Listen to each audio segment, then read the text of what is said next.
د عمر بن عبدالعزیز رحمه الله حکومت او پاچاهي. عمر بن عبدالعزیز رحمت الله علیه خپل لور ته غږ وکړ چې لوري اوبه راوړه. امیر 3 ځله خپل لور ته د اوبو راوړلو غږ تکرار کړ، لیکن لور یې ورته اوبه رانه وړي. لږه شیبه وروسته یې میرمن د اوبو جام په لاس کې نیولی امیر ته یې وړاندې کړ. عمر بن عبدالعزیز ناراضه شو او ویې ویل چاته چې ما د اوبو راوړلو ویلي وو هغې ولې رانه وړي؟ داسې ښکاري چې زما اولادونه زما نافرمانه شوي دي.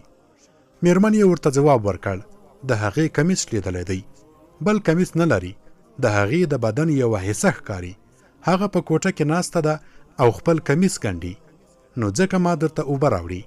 میرمن یې ورزیاته کړه او ویې ویل تر څو چې ته امیر شوی یې فقر زموږ په کور کې دیره اچولې ده. لور چې نورې جامې ونه لري نو څنګه بهر راووځي او یا تا ته راشي.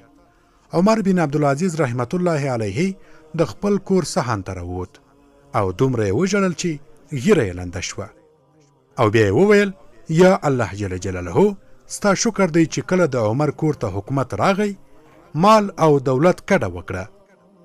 یا الله شکر دی چې د عمر په کور کې حرام نشته.